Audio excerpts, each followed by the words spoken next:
शारदां देवीं रामकृष्णं जगद्गुरुं पादपद्मे त्रयश्रित्वा प्रणमामि मुहुर्मुहुः।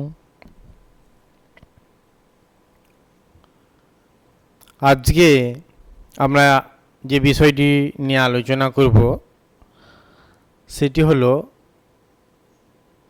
স্বামী প্রেমেশানন্দজির উপদেশ।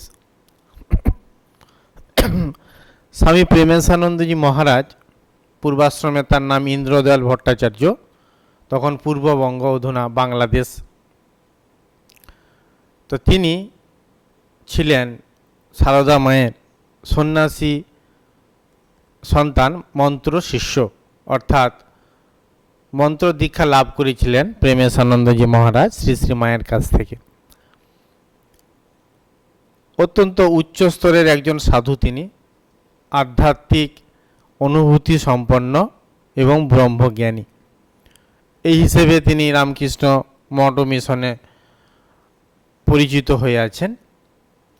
তো এই প্রেমেশানন্দজির মহারাজ আমাদের সারগাছি আশ্রমে ছিলেন। বেশ কয়েকদিন অখণ্ডানন্দজির শরীর যাওয়ার পর তারপরে অধ্যক্ষের পদ তিনি গ্রহণ করলেন। সেইটাই 1936-37 সাল নাগাদ, এবং তার থেকে 43-44 প্রায় 8 বছর মতো তিনি এখানে ছিলেন এবং তার যে সেবা করছিলেন বর্তমান রামকৃষ্ণ মঠ মিশনের সহ সংঘাধ্যক্ষ পূজনীয় শ্রীমৎ স্বামী সহিতানন্দজি মহারাজ, তখন তিনি ব্রহ্মচারী সনাতন, অনেক দিন তার সেবা করেন। সারগাছি আশ্রমের তার অনেক দিন কাটে। বিশেষ করে তখন সহিতানন্দজি মহারাজ যখন সেবা করছিলেন মহারাজের, তখন বিভিন্ন সময় বিভিন্ন সৎপ্রসঙ্গ হতো, সেটি তিনি লিখে রাখতেন। পরবর্তীকালে আমরা যারা পাঠকরা ভক্তমহলে পরিচিত আছি, সারগাছি স্মৃতি নামে একটি বিখ্যাত বই উদ্বোধন থেকে প্রকাশিত হয়েছে। সেখানে মহারাজের যে সৎ কথা, সৎসঙ্গ, আধ্যাত্মিক উপদেশ লিপিবদ্ধ আছে, জাগতিক আধ্যাত্মিক সকল শ্রেণীর মানুষের জন্য। সেখানে সেটি বইটি একটি অত্যন্ত সহযোগী, একটি ভালো বই, সহায়ক বই আধ্যাত্ম জগতের। স্বামী প্রেমেশানন্দজি মহারাজের যে জীবনী, বিশেষ করে অবজোজানন্দজির লেখা এক সোনার মানুষ, সেখানে তার বিস্তারিত জীবনী বর্ণিত হয়েছে। আর একটি তার যে বিশেষ অবদান, সেটি হচ্ছে পত্রাবলী। তার সান্নিধ্যে যারা আসতেন, গৃহী হোক সন্ন্যাসী হোক, তিনি তাদের জীবন কেমন হবে সেই জীবন গড়ে তোলার জন্য তিনি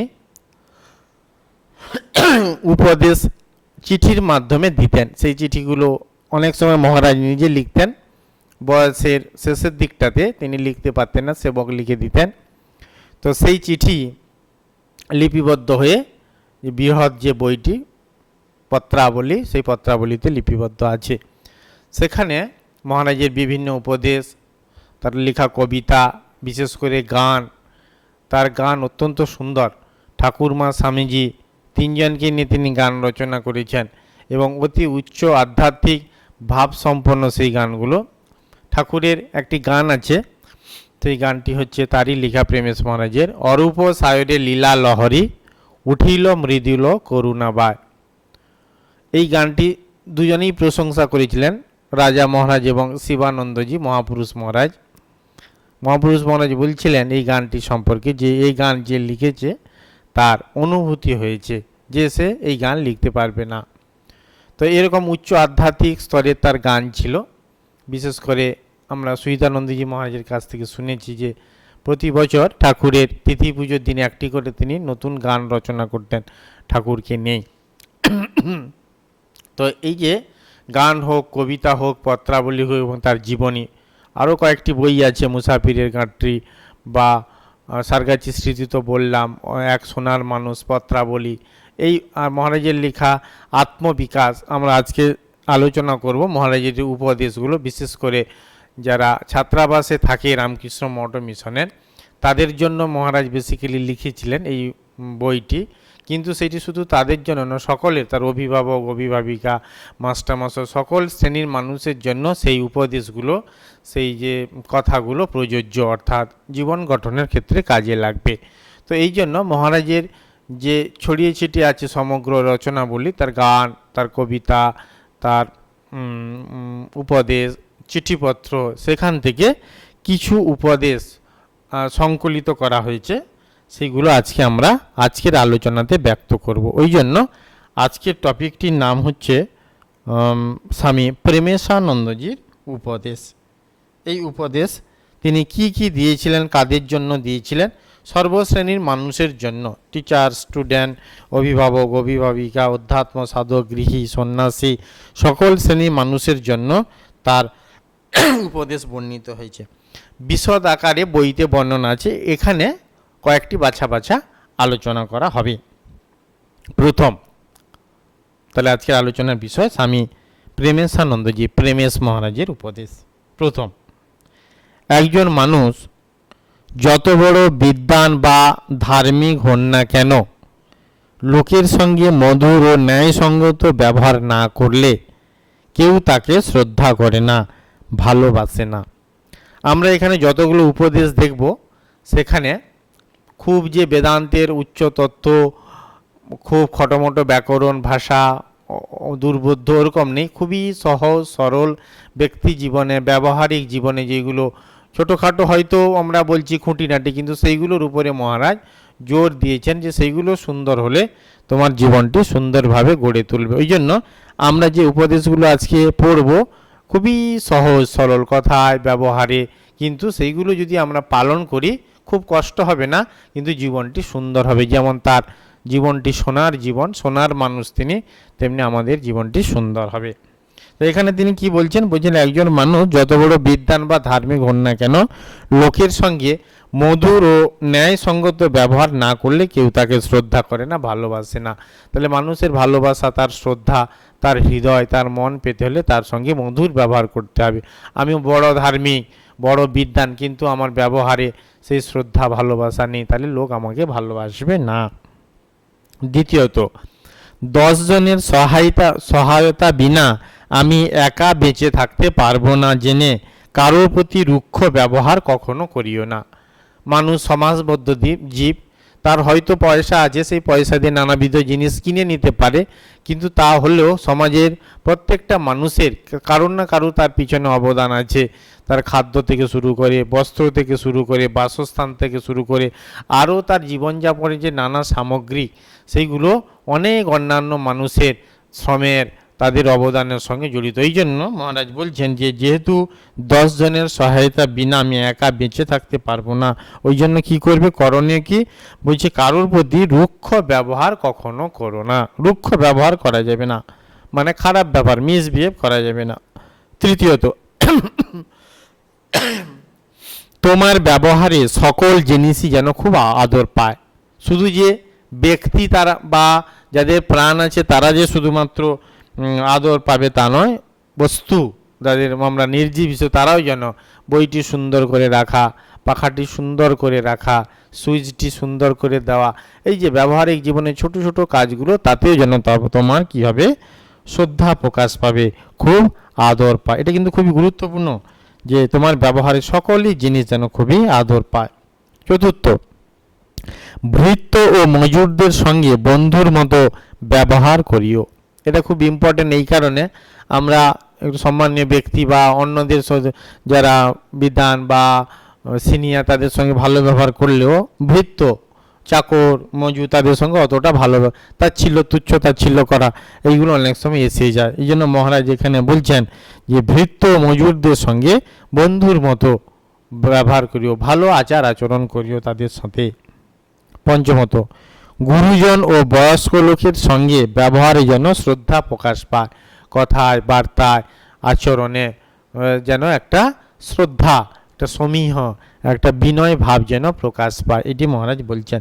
তাচ্ছিল্য, অবজ্ঞা, পাত্তা না দেওয়া, এইগুলো মডার্ন জেনারেশনের মধ্যে বেশি বেশি করে ঢুকে গেছে আমাদের মধ্যে নানা রকম। তার জন্য বিভিন্ন মিডিয়া হোক, নানা রকম সংস্কৃতির মধ্যে আমরা জড়িয়ে পড়েছি।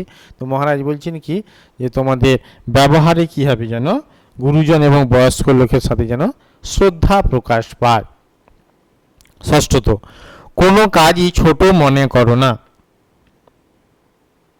বাড়িঘর সাফ করা, ঝাঁট দেওয়া, ধোয়া মোছা করা, কোনো কিছু বয়ে নিয়ে যাওয়া প্রভৃতি কোনো কাজেই বিন্দুমাত্র সংকোচ বোধ করবে না। ছোট ছোট কাজ হলো সেইগুলো শ্রদ্ধার সহিত সম্মানের সহিত করতে হয়, এটি মহারাজ বলছেন। তা বাড়িঘর পরিষ্কার হোক আর ধোয়া মোছা করা হোক বা কোনো কিছু বয়ে নিয়ে যাও, এটা আমরা আলোচনার শুরুতে বললাম, অত উচ্চ স্তরের একেবারে বেদান্তের খটোমটো ভাষার উপদেশ নয়, খুবই সোজা সাপটা, কিন্তু এটি ব্যবহারিক জীবনে খুবই প্রয়োজনীয় আমাদের বাঁচবার জন্য।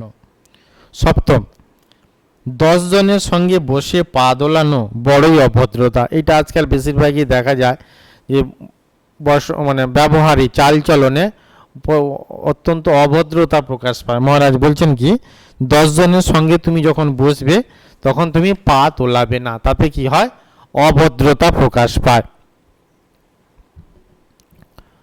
অষ্টম, যাহা শিখিলে সমগ্র জীবন সুখময় হয় তাহাই শিক্ষা। খুব সুন্দর শিক্ষার সংজ্ঞা দিয়েছেন। আমরা শিক্ষিত হিসেবে জানি হয়তো খুব ডিগ্রি হবে, অনেক ভাষা আমরা জানবো, অনেক কিছু মুখস্থ থাকবে, অনেক নানা রকম দিক, কিন্তু আমরা স্বামী বিবেকানন্দের শিক্ষার সংজ্ঞা সেখানে দেখেছিলাম যে জন্ম হইতেই প্রথম থেকেই মানুষের মধ্যে যে পূর্ণত্ব পারফেকশন আছে তার বিকাশ সাধনকে বলে শিক্ষা। বিভিন্ন যে সুপ্ত প্রতিভাগুলো মানুষের মধ্যে যে লুকিয়ে আছে, হিডেন হিসাবে আছে, সেইগুলোর প্রকাশ করা। এখানে প্রেমেশানন্দজি মহারাজ বলছেন, যাহা শিখিলে সমগ্র জীবন সুখময় হয় তাহাই শিক্ষা। আমার হয়তো ডিগ্রি থাকলো না, কিন্তু এমন জিনিস আমি জানলাম, আমার জীবনটা আনন্দে কাটলো, সুখে কাটলো, শান্তিতে কাটলো, নিরিবিলি যেন একটা সুন্দর সেনফুল লাইফ, একটা সুস্থ জীবন, একটা পিসফুল লাইফ, একটা শান্তিময় জীবন। মহারাজ বলছেন যেইটি শিখলে তোমার জীবনটি এরকম সুখময় হবে, আনন্দময় হবে, শান্তিময় হবে, সেইটাই কিন্তু প্রকৃত শিক্ষা। কি সুন্দর শিক্ষার সংজ্ঞা মহারাজজি দিলেন। নবম, নিজ কাজের জন্য যতদূর সম্ভব চাকরের উপর নির্ভর করিও না। অনেক লোক থাকবে আমার ছোট ছোট কাজের জন্য, চুল একজন আঁচড়ে দেবে, জামা কাপড় কেচে দেবে, নখ কেটে দেবে, তেল মাখিয়ে দেবে, এই যে ছোট ছোট কাজের জন্য বলছে চাকরের উপর নির্ভর করিও না, সেই কাজগুলো তুমি নিজে নিজে করবে। দশম, সকল মানুষকে আত্মীয় জ্ঞান করো, সকল দেশকে জন্মভূমিবৎ ভালোবাসো, সকল ধর্মকে শ্রদ্ধা করো। এটা মুখের কথা নয়, অনেকটা অধ্যাত্ম জগতে এগিয়ে গেলে এই বোধগুলি আসে। সকল মানুষকে, আমাদের আত্মীয় কারা কারা হয়, যেগুলো আমরা কুটুম্ব বলি, মামা বাড়ি, পিসি বাড়ি, এরা সব আমাদের আত্মীয়, কিন্তু যখন একটি অপরিচিত লোক আসে তাদেরকে আমাদের আত্মীয় মনে হয় না, লোক ভারতবর্ষে থাকে, পশ্চিমবঙ্গে থাকে, এরকম একটি বোধ হয়। কিন্তু মহারাজ বলছেন সকল মানুষকে, আত্মীয় মানে নিজের, আত্মন শব্দ, আত্মন হচ্ছে নিজের, নিজের মতো করা, নিজের মনে করা, অত সহজ নয়। সকল মানুষকে, জগতের সকল মানুষকে কি বলছে তিনি, আত্মীয় জ্ঞান করো। আর কি করবে, সকল দেশকে জন্মভূমি বধ ভালোবাসো। জন্মভূমি, নিজের দেশকে তুমি যেমন ভালোবাসো, জন্মভূমি যে ভূমিতে তুমি জন্মগ্রহণ করেছো, মাতৃভূমি, তাকে যেমন তুমি ভালোবাসো, তেমনি সকল দেশকে, জগতে পৃথিবীতে যত দেশ আছে সকল দেশকে তুমি সেই জন্মভূমির মতো ভালোবাসবে। আর কি, সকল ধর্মকে শ্রদ্ধা করবে। ভারতবর্ষে যে বিভিন্ন ধর্মের, সকল ধর্মকে তুমি আন্তরিক ভালোবাসবে, শ্রদ্ধা জানাবে, সম্মান করবে। এটি কিন্তু অত্যন্ত গুরুত্বপূর্ণ, প্র্যাকটিস করা খুবই কঠিন, কিন্তু এটা আমাদের করতে হবে। একাদশ, ভগবানের ও মহাপুরুষ জীবনের সৌন্দর্য, মাধুর্য ও ঐশ্বর্য চিন্তায় মন শুদ্ধ, প্রসন্ন, একাগ্র, সবল হয়। আমরা মনকে শুদ্ধ করতে চাই, মনকে প্রসন্ন মানে আনন্দিত করতে চাই, একাগ্র করতে চাই, সবল করতে চাই, কিন্তু করণীয় কিভাবে করব? মহারাজ বলছেন ভগবান এবং যারা মহাপুরুষ তাদের জীবনের যে সৌন্দর্য, তাদের যে জীবনের ঘটনাবলীগুলো, তারা কিভাবে জীবনযাপন করে গেছেন, কি বলে গেছেন, তাদের সেইগুলো যখন আমরা চিন্তা করব। শিবানন্দজি মহারাজ, মহাপুরুষ মহারাজ, যার কথা একটু আগে আমরা আলোচনা করলাম আলোচনা শুরুতে, তিনি বলছেন তুমি যখন ধ্যান করবে ঠাকুরের ছবিটি চিন্তা করবে, ঠাকুরের ছবিটি চিন্তা করলেই তোমার মনটি পবিত্র হয়ে যাবে। তিনি পবিত্রতা স্বরূপ কি না? তো সুতরাং এই যে মহাপুরুষ বা ভগবানের তাদের রূপ, তাদের লীলা, তাদের গুণ, তাদের উপদেশ বাণী, এইগুলো স্মরণ করলে, চিন্তন করলে কি হয়? মহারাজজি বলছেন যে মন শুদ্ধ হয়ে যায়, পবিত্র হয়ে যায়, প্রসন্ন হয়ে যায়, আনন্দিত হয়। যে মানে অস্বস্তি বোধ, একটা ভালো লাগছে না, এই বোধগুলো থাকে না, সবসময় মন আনন্দিত থাকবে আর কি, একাগ্র হবে। যে কাজে আমি মনোনিবেশ করব মন বসবে, সাকসেস আসবে আর কি, সবল হবে, এনার্জেটিক, মন একেবারে বলবান হবে। এইগুলো হবে যদি আমি কি করব? ভগবান এবং মহাপুরুষের জীবনে তাদের সৌন্দর্য, তাদের মাধুর্য, তাদের ঐশ্বর্য চিন্তা করব। দ্বাদশ, কাজ না করিলে বুদ্ধি মার্জিত হয় না, তাই যতদূর সম্ভব নানা প্রকার কাজ শেখো। ঘর বাড়ি সাজাইয়া রাখা, ফুল ফলের বাগান করা, সঙ্গীত চর্চা, সাহিত্য আলোচনা, চিত্রাঙ্কন প্রভৃতি কাজে উৎসাহিত হও। তাহলে বুদ্ধিকে কীভাবে অনুশীলন করতে হবে? বুদ্ধি মার্জিত কি করে হবে? শার্প কি করে হবে? তীক্ষ্ণ কি করে হবে? বলছে কাজ করতে হবে, কাজের মাধ্যমে বুদ্ধি মার্জিত হয়। আর কি, তাহলে কী ধরনের কাজ? ছোট ছোট, অত একেবারে সেই বিরাট মন্দির বানাতে হবে, অনেক বড় রাস্তাঘাট করতে হবে, এই করতে হবে, ওই করতে হবে, ছোট ছোট কি, ঘরবাড়িকে সাজাই রাখা, ফুল ফলের বাগান করা, সঙ্গীত চর্চা করা, ভাষা শিক্ষা, সাহিত্য আলোচনা করা, ছবি আঁকা, এই যে ছোট ছোট কাজগুলোকে সুনিপুণভাবে সুন্দরভাবে করা, তাতে কি হয়? বুদ্ধি মার্জিত হয়, একটি স্যাটিসফ্যাকশান বা সন্তুষ্টি আসে জীবনে, মনে। ত্রয়োদশ, 13, দৃঢ় সংকল্প করো। কি কি বিষয়ে দৃঢ় সংকল্প করবে? আমি কাহারও অনিষ্ট করিব না, এমনকি যে আমার সঙ্গে শত্রুতা করিবে আমি তাহারও উপকার করিব। এটি বলা অত সহজ নয়। কি বলা হয়েছে এই কথাটির মধ্যে? যে আমি কাহারও অনিষ্ট করিব না, ক্ষতি করব না, এমনকি যে আমার সঙ্গে শত্রুতা করবে আমি তাহারও উপকার করিব। যে শত্রুতা করবে তারও ক্ষতি করব না। সাধারণত যারা উচ্চ মানবিকতা সম্পন্ন, অতি মানব বা মহামানব, তারা এই কাজটি করতে পারে। সাধারণ মানুষ কি হয়, সেই ওই রিয়াক্ট করে দেয়, প্রতিবাদ করে দেয়, সঙ্গে সঙ্গে কিছু না কিছু একটা করে। মানে বিশেষ করে শত্রুত্ব কখনো মানে ভালো করবে বলে মনে হয় না, কিন্তু এখানে মহারাজজি বলছেন যে কে করুক না করুক ওই দিকে দৃষ্টিটি না দিয়ে তুমি তোমার জীবনটি সুন্দর করে গড়ে তোলো। তার জন্য একটি করণীয় কি না, তুমি সকলের ভালো চাইবে। সকলের মানে সকল, তোমার যে সুহৃদ নয় মনে হচ্ছে যেটি শত্রু, তারও সেইভাবে তোমার জীবনটিকে গড়ে তোলো। চতুর্দশ,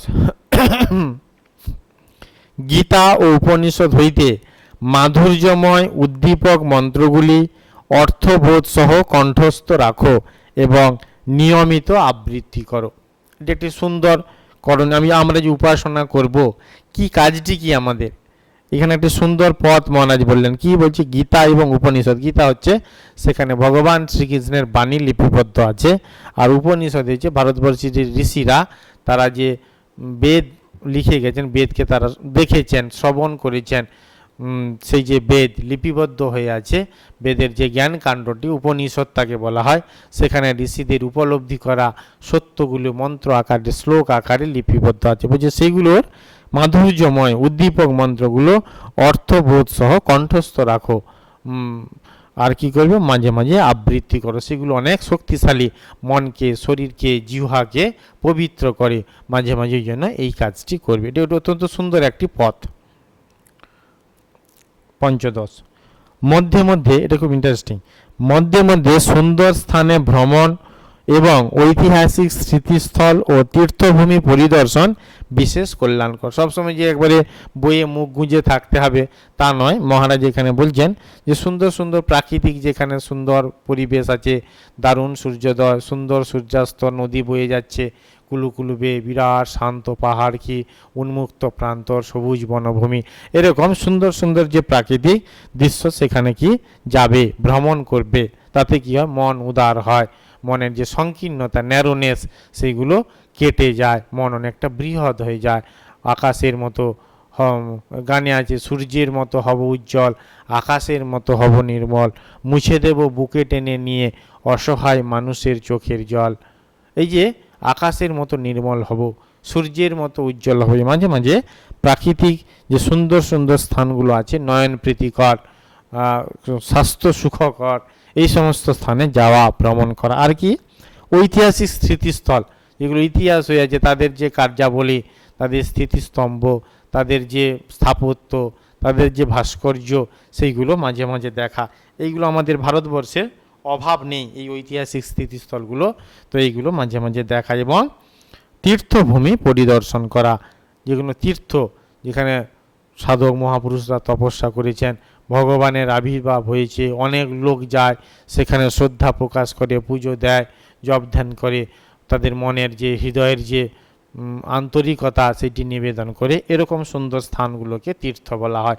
সেখানে মাঝে মাঝে যেতে মহারাজ বলছেন, সেইগুলো আমাদের অধ্যাত্ম জীবনের পক্ষে, নীতিমূলক জীবনের পক্ষে, ভালো জীবনের পক্ষে, সুন্দর একটা সার্থক জীবনের পক্ষে বিশেষ কল্যাণকর।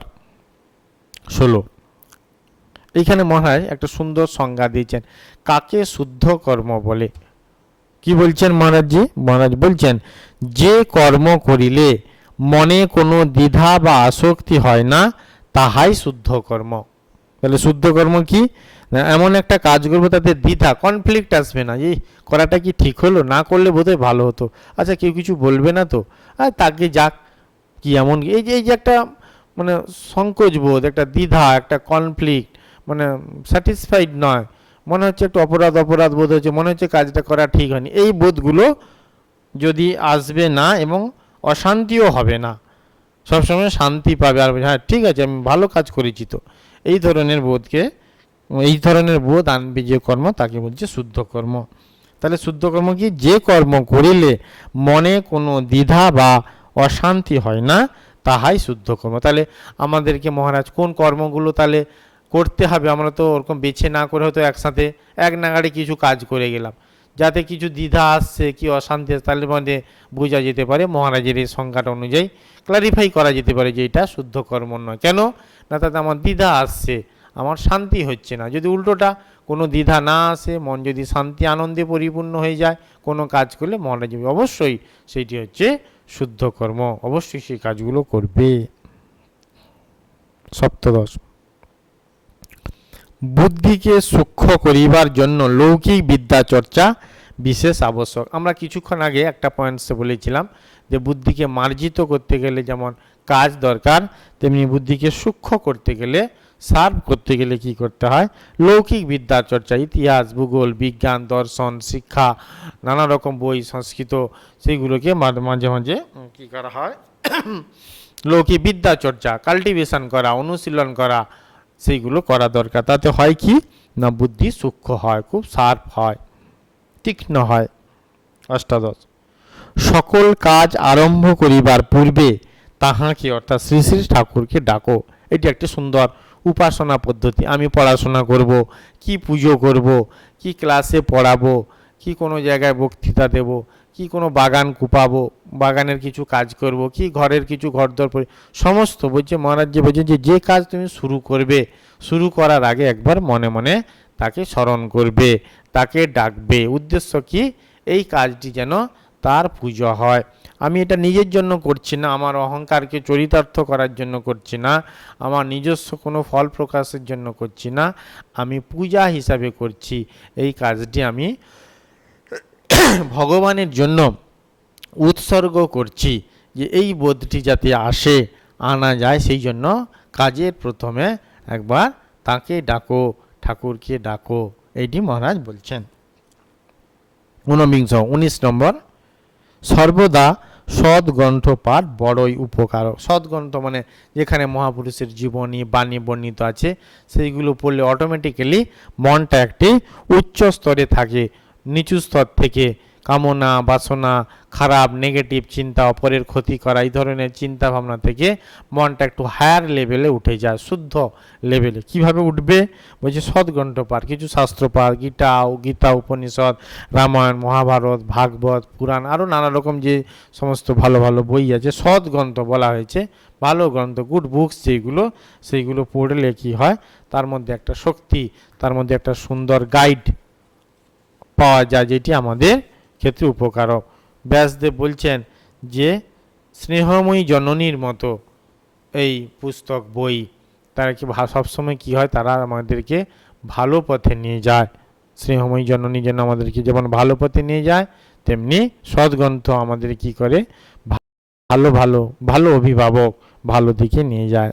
20 নম্বর, এখানে ত্যাগ কাকে বলে বলছেন মহারাজ জি, জন্মস্থান আত্মীয় স্বজন ত্যাগ সংসার ত্যাগ নহে, মন হইতে সংসার ভোগের ইচ্ছা পরিত্যাগী সংসার ত্যাগ। আমরা সংসার ত্যাগ হিসেবে একটা সাধারণ ডেফিনেশন জানি, যে যে বাড়িতে তারা বাবা মা বা অন্যান্য আত্মীয় স্বজনের সঙ্গে ছিল, সে বাড়ি ত্যাগ করে অন্য কোথাও চলে গেল, একে বলা হয় সংসার ত্যাগ, এবং সে ত্যাগী, একে ত্যাগ। মহারাজজি বলছেন যে ওইটা কোনো ত্যাগই নয়। তাহলে কোনটা ত্যাগ? মন হইতে সংসার ভোগের ইচ্ছা পরিত্যাগ। সে হয়তো সংসারে আছে, মনে কিন্তু তার মধ্যে সংসার নেই। শ্রীরামকৃষ্ণদেবের এই প্রসঙ্গে একটি বাণী মনে পড়ে, সেটা অনেকেরই জানা। বাণীটি এই যে নৌকা জলে থাকুক ক্ষতি নেই, কিন্তু নৌকার মধ্যে যেন জল না থাকে। নৌকা তো জলেই থাকবে, পারাপার করা তার কাজ, কিন্তু যদি নৌকার মধ্যে জল থেকে যায় তাহলে কি হবে না, নৌকাটা ডুবে যাবে। তেমনি মানুষ সংসারে থাকুক দোষ নেই, কিন্তু মানুষের মনে যেন সংসার না থাকে। সংসার মানে কি? আচার্য শঙ্কর এই সংসার কথাকে ব্যাখ্যা করে বলছেন সংসারতি ইতি সংসার, যে জিনিস সম্যক রূপে সরে যাচ্ছে, তাড়াতাড়ি চেঞ্জ হয়ে যাচ্ছে, পরিবর্তন হয়ে যাচ্ছে, সংসারতি সম্যক রূপে সরে যাচ্ছে, ইতি সংসার, তাকে বলে সংসার। স্থির থাকছে না, চেঞ্জ হয়ে যাচ্ছে, এই চেঞ্জিং জিনিসগুলোকে সংসার বলে। আনচেঞ্জিং জিনিসটা সংসার নয়, সেটি নিত্য, তাকে ধরে রাখা। 21, প্রতিঘাত না দেওয়াই মনুষ্যত্ব, ক্ষমা ও দয়াতে মনুষ্যত্বের বিকাশ। এই কথাটা খুব অত্যন্ত গুরুত্বপূর্ণ। আমরা রিয়্যাক্ট করি, প্রতিবাদ করি, কেউ মারলে ডবল তাকে মারি, বা কেউ কিছু বললে আরও দু কথা শুনিয়ে দেয়। মহারাজজি বলছেন প্রতিঘাত না দেওয়া। প্রতিঘাত মানে আঘাতের বিপরীতে যে আঘাতটা দেওয়া হয় তাকে প্রতিঘাত বলা হয়। তো বলছে প্রতিঘাত না দেয় মনুষ্য। তো আমি যে মানুষ, অন্যান্য পশুর তুলনায় যে আমি উন্নত, আমি যে দেবতা হতে যাচ্ছি, তো সুতরাং আমার এটি করণীয় নয়। কোনটি? না আঘাতের বিনিময়ে আঘাত করা। তাহলে করণীয় কোনটা? আঘাত না করা, প্রতিঘাত না করা। তাহলে এতে মহত্ব কোথায়? এটাই মহত্ব।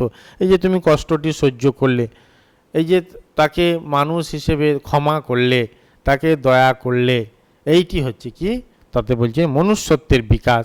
এই মনুষ্যত্ব থেকে আস্তে আস্তে দেবত্বে উত্তীর্ণ হয়। ওই জন্য স্বামী বিবেকানন্দ তার একটি ধর্মের খুব সংজ্ঞা বলছে, ধর্ম এমন একটি ভাব, তার কাজ কি বলছে, সেইটি পশুকে মনুষ্যত্ব এবং মানুষকে দেবত্বে উন্নীত করে। আস্তে আস্তে তার উত্তরণ ঘটে, সে ভালোর দিকে যায়। পশু মানে এই নয় যে কুকুরটা মানুষ হয়ে যাবে, মানুষটা দেবতার মতো সুন্দর হয়ে যাবে।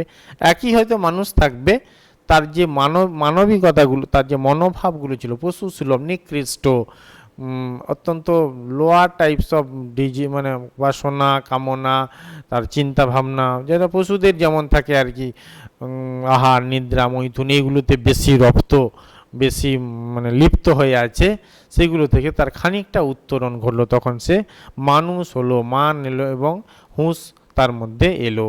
এবং আরও সে যখন সেটি কাল্টিভেট করবে, বিকাশ করবে, ক্ষমা করবে, দয়া করবে, সাধন ভজন করবে, সেবা করবে, ঈশ্বরকে ডাকবে ইত্যাদির মাধ্যমে তার আরও উত্তরণ হবে। তখন সে দেবতায় পরিণত হয়ে যাবে, মনুষ্য থেকে তার দেবত্বে উত্তরণ করবে। যে কাজটি করবে তাকে বলে ধর্ম। তাহলে ধর্ম এমন একটি ভাব যে কি করবে না, পশুত্ব থেকে মনুষ্যত্ব এবং মনুষ্যত্ব থেকে দেবত্বে উত্তরণ ঘটাবে। আর একটি বাণী বলে শেষ করি, কেননা অনেক বাণী আছে নানাভাবে নানা জায়গায়। আমরা আলোচনা যারা মহারাজের এই বাণী পড়তে চায়, বিশেষ করে পত্রাবলী অত্যন্ত ইম্পর্ট্যান্ট। আরও রয়েছে সারগাছির স্মৃতি, মুসাফিরের গাঁটরি, মহারাজের সুন্দর যে জীবনী বই অবজয়ানন্দজির লেখা এক সোনার মানুষ, তারপরে প্রেমেশানন্দজির লেখা গীতার 100টি শ্লোক বাছা বাছা, আত্মবিকাশ, পাতঞ্জল যোগ দর্শন, সেখানেও মহারাজ পতঞ্জলির 120টা শ্লোকের সহজ সংক্ষিপ্ত সরল ব্যাখ্যা, এইগুলো মহারাজ সম্পর্কে জানতে গেলে যারা অত্যন্ত ভালোবাসে, মহারাজকে শ্রদ্ধা করে, মহারাজের জিনিস সম্পর্কে জানতে চায়, তারা এইগুলো পড়বে। আর একটি বাণী বলে আজকে মহারাজের যে আলোচ্য বিষয় সেটা আমরা শেষ করব, প্রেমেশ মহারাজের বাণীর সেই আলোচনা। কি বলছেন মহারাজ এই কথাটিতে? বলছেন যে কর্মের রহস্য এই যে, যেটুকু করিবে ঠিক সেটুকু পাইবে। 1 পয়সা দান করো, একদিন বিনা কারণে 1 পয়সা পাইবে। মানুষের সেবা যত্ন করো, অন্য লোকে অযাচিতভাবে তোমার সেবা যত্ন করিবেই করিবে। অর্থাৎ তুমি যদি কখনো উপকার করে থাকো, তার প্রতিদানে সেই তুমি তার উপকার পাবেই পাবে। কর্মের এটি রহস্য। আমরা এই ভুরি ভুরি উদাহরণ জানি। এই মহাভারতে যখন একবার শ্রীকৃষ্ণের হাত কেটে গিয়েছিল, দ্রৌপদী তৎক্ষণাৎ তার বহু মূল্যবান শাড়িটা খানিকটা অংশ ছিঁড়ে সেই হাত বেঁধে দিয়েছিল। ঠিক আমরা যখন সেই বস্ত্রহরণ পর্বে দেখি যে যখন দ্রৌপদী গা থেকে বস্ত্র খুলে যাচ্ছে, কিন্তু শ্রীকৃষ্ণ আড়াল থেকে যেন সাপ্লাই দিয়ে যাচ্ছে, সেই বস্ত্র শেষ হচ্ছে না, অনন্ত বস্ত্র। তিনি কিছুটা দিয়েছিলেন ভগবানকে, ভগবান অনেক বেশি দিয়েছেন। রবীন্দ্রনাথের কৃপণ কবিতা আমরা দেখি যে ব্যক্তিটি একটি মাত্র চাল দিয়েছিল রাজাকে, রাজা যখন এসেছিল তার রাজপ্রাসাদ ছেড়ে যে চাইছে, লোক তো অবাক হয়ে গেছে যে রাজা তো আমাদের দেবে, নিচ্ছে কেন? যাই হোক, আর একটা দিই, বাড়ি গিয়ে দেখে যখন চালগুলো ঢালে যে এত চালের মধ্যে একটা সোনার কোনা, মানে সেই যে কোন একটা সোনার চাল। কেন একটা সোনার চাল হচ্ছে, সবগুলো হয়নি কেন? সবগুলো দেয়নি, কটা হয়েছে? একটা। কেন? একটা দিয়েছিল। তখন সে আক্ষেপ করছে লোকটি, কেন আমি সবগুলো দিলাম না, তাহলে আমার সোনা হয়ে যেত। এইভাবে সেই কৃপণ কবিতাতে বর্ণনা, যতটা আমরা দেব তার বিনিময়ে কিন্তু আমরা পাবো। যদি খারাপ দিই অবশ্যই খারাপটা আসবে। নজরুলের কথা আছে, যুগের ধর্ম এই, পীড়ন করিলে সে পীড়ন এসে পীড়া দেবে তোমাকে। ভালো করিলে অবশ্যই ভালো। মহারাজ এখানে বলছেন যে 1 পয়সা দান করো, একদিন বিনা কারণে তোমার 1 পয়সা তুমি পাইবে। মানুষের সেবা যত্ন করো, অন্য লোকে অযাচিতভাবে, তুমি চাইছো না তবুও তোমার সেবা যত্ন করিবেই করিবে। ট্রেস দিয়ে বলছেন, ইন্টেন্টলি বলছেন। তাহলে এই যে কর্মের রহস্য, তাতে কিন্তু করণীয় কি, যে আমরা জীবনযাপন করব, আমাদের কে পথ দেখাবে? এই যে অভিভাবক হিসেবে মহারাজ যে এতগুলো কথা বলছেন যে কেমন আমরা চলবো, চালচলন কেমন হবে, কথাবার্তা কেমন হবে, বড়দের সঙ্গে ব্যবহার কেমন করব, ছোটদের সঙ্গে তাদের সামনে কেমন বসবো, এমনি ঘরের আসবাবপত্রকে কেমন গুছিয়ে রাখবো, জীবন কেমন গড়ে তুলবো, কাজের শুরু কেমন হবে, সে প্রত্যেকটা জিনিস খুঁটিনাটি সুন্দর করে মহারাজ আমাদেরকে যেন গাইড করছেন অভিভাবকের, যে তোমরা এইভাবে করো, দেখবে জীবনটা কত সুন্দর হবে, কত আনন্দময় হবে, কি ভালো লাগবে। এই যে মহারাজ আমাদেরকে ভালোবাসেন, আমাদেরকে পথ দেখিয়েছেন। তো সুতরাং মহারাজের শ্রীচরণে ভক্তিপূর্ণ প্রণাম জানাই, তিনি আমাদেরকে আশীর্বাদ করুন, তার এই উপদেশগুলো যেন আমরা নিজ জীবনে কাজে লাগাতে পারি এবং আমাদের জীবনটা ধন্য করে তুলতে পারি।